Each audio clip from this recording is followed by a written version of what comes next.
Hello everyone, welcome to Learnotronics. So in this tutorial, we will cover HTML images. So अगर हमको हमारे web page में किसी भी टाइप की इमेज अगर ऐड करना होता है तो हम लोग इमेज टैग का यूज करते हैं. Image tag adds images in your web pages. आप डिफरेंट टाइप की वेबसाइट अगर विजिट करेंगे like Amazon, Flipkart, Facebook, Gmail, तो उनमें इमेजेस होती हैं. जितनी भी इमेजेस होती हैं वो यूजिंग इमेज टैग हम लोग ऐड करते हैं. तो इमेज टैग एक सिंगल टैग होता है जिसे क्लोज करने की रिक्वायरमेंट नहीं होती है. अगर हम लोग इमेज टैग के एट्रीब्यूट्स की बात करें तो इसके 3 से 4 एट्रीब्यूट होते हैं like alt, border, height, width, title and align.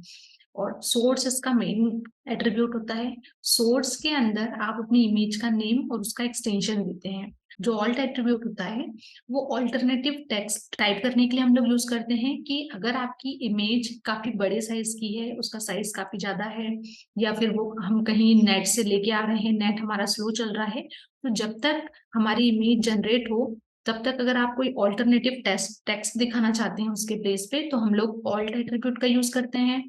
Then border, अगर इमेज में हमें बॉर्डर अप्लाई करना होता है तो बॉर्डर टैग का यूज कर सकते हैं.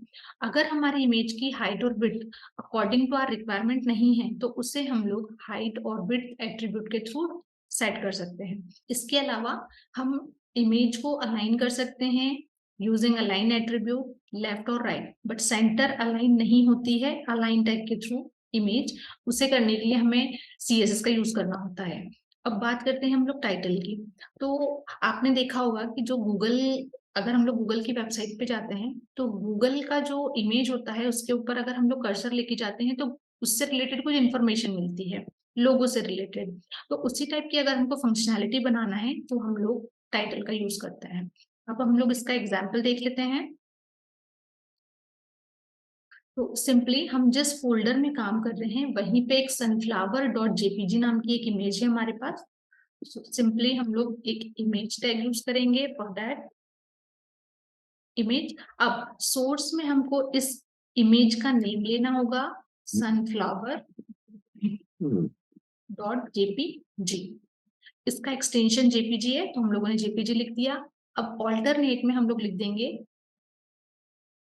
Flower image. सिंपली हम लोगों ने ये लिखा तो कुछ इस टाइप का हमको स्ट्रक्चर मिलेगा. ये हमारी इमेज का एक्चुअल साइज है.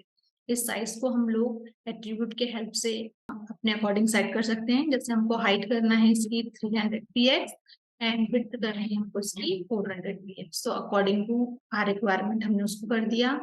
अगर हमको इसमें बॉर्डर्स क्रिएट करनी है तो बॉर्डर जो बाय डिफॉल्ट होती है वो ब्लैक कलर की आएगी. इसमें एक होता है इसमें अलाइन एट्रीब्यूट, हम अलाइन भी कर सकते हैं इसको राइट, बट ये सेंटर अलाइन नहीं होगा.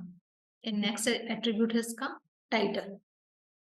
कि अभी ये हो गया है ब्लैक कलर की, हमें बॉर्डर भी आ गई है. अब टाइटल, जब इस इमेज के ऊपर हम लोग कर्सर लेके जा रहे हैं तो कुछ भी शो नहीं हो रहा है. बट अगर हम लोग यहाँ पे टाइटल क्रिएट करते हैं कि टाइटल इज